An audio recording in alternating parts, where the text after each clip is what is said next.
మీడియాతో తప్ప ప్రజలతో జగన్ని చంద్రబాబు ఎదుర్కోలేరన్నారు మాజీ మంత్రి పేర్ని నాని. అసెంబ్లీకి రాకపోతే డిస్క్వాలిఫై చేస్తారా అని ప్రశ్నించారు. పేద ప్రజల కంటే ఓజీ టికెట్ ధర పెంపే పవన్కి ముఖ్యమని, ప్రజల కష్టాల్ని ఆయన పట్టించుకోవడం లేదని అన్నారు మాజీ మంత్రి రోజా. కూటమి 15 నెలల పాలనపై అన్ని వర్గాల ప్రజల్లో వ్యతిరేకత ఏర్పడిందని అన్నారు మాజీ మంత్రి జోగి రమేష్.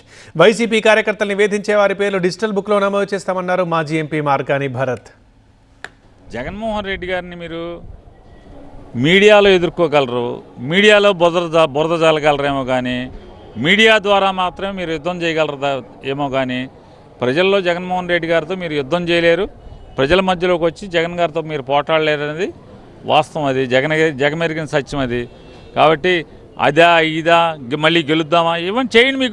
మీకు నిజంగానే ఆ స్థైర్యం ఉంటే, ఏదో మేము ఆ జెడ్పీటీసీ గెలిచాం ఈ జెడ్పీటీసీ గెలిచాం అంటున్నారుగా, చేయండి.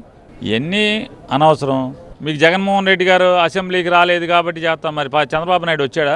నా ఓజీకి 1000 రూపాయలు పెంచితే చాలు టికెట్, మీరు ఎక్కడ చచ్చినా నాకు అనవసరం అని చెప్పి ఈరోజు పవన్ కళ్యాణ్ గారు ఏ విధంగా ప్రమోషన్స్లో బిజీగా ఉన్నారో మీరు చూశారు.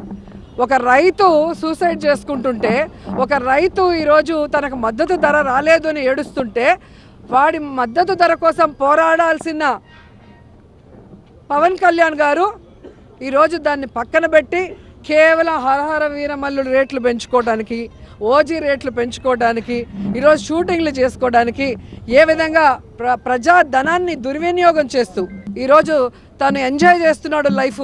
మెడికల్ కాలేజీలు అన్నీ కూడా ప్రైవేటీకరణ చేస్తామని చెప్పేసి చంద్రబాబు నాయుడు ఒక పక్కనేమో వీటీపీఎస్ విద్యుత్ సంబంధించిన ఫ్లై యాష్ కాంట్రాక్టులన్నీ కూడా ప్రైవేట్ పరం చేసే పరిస్థితులు, పిల్లలకి ఫీజులు కట్టక ఆ పిల్లలందరూ కూడా ఆ యాజమాన్యాలు పిల్లల్ని వేధించే పరిస్థితులు, ఒక పక్కనేమో ఆరోగ్యశ్రీ హాస్పిటల్స్ అన్నీ కూడా కనీసం వాళ్ళకి డబ్బులు చెల్లించలేని పరిస్థితుల్లో, ఇవన్నీ కూడా కూటమి ప్రభుత్వం మీద, చంద్రబాబు నాయుడు ప్రభుత్వం మీద 16 నెలల కాలంలోనే ప్రజలు విరక్తి చెంది